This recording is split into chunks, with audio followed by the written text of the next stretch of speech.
Now we have a beautiful exhibition on vintage and antique watches. It's called Time and Again. The exhibition features a timeline which shows the evolution of the watch, of timepieces, from pocket watches onto the wristwatch. We start our timeline at the 19th century. The first watch featuring is a pocket watch, and pocket watches were the way to wear timepieces in the 19th century.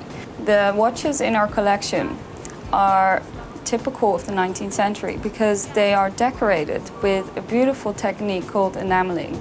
And enameling in the 19th century was very popular. You see different kind of techniques used.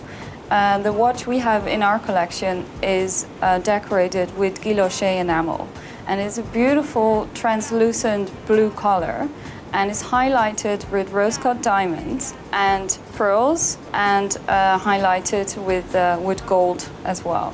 In the Edwardian period, watches were worn not only as pendants but also as wristwatches. It's the introduction of the wristwatch. One of the watches we have in our exhibition is one of the earliest Cartier wristwatches.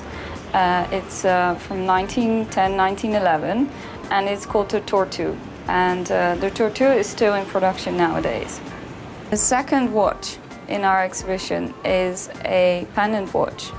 And so next to wristwatches, pendant watches were very much into fashion in this period of time.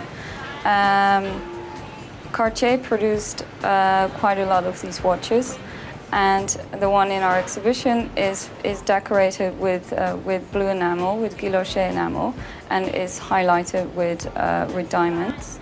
The pendant is on a long sautoir. Sautoir means necklace, and it consists of black ribbon with tiny links that are in the same motif and the same style as the pendant watch.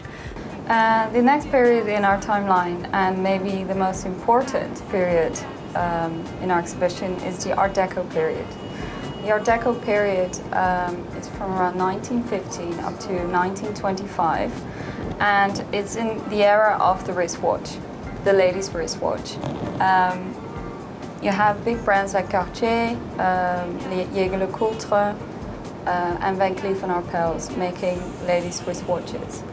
The Art Deco period is known for the introduction of platinum and the use of geometrical shapes.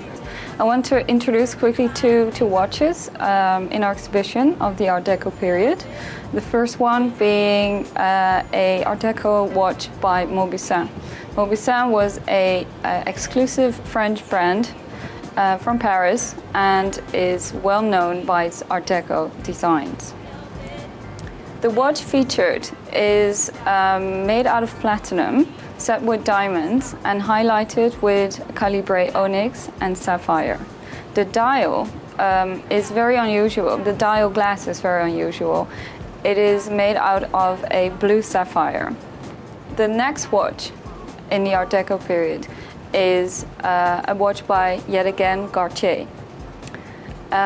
What is unusual about this one is the wind mechanism. Cartier introduced a new style of wind mechanism in 1925. They even patented it.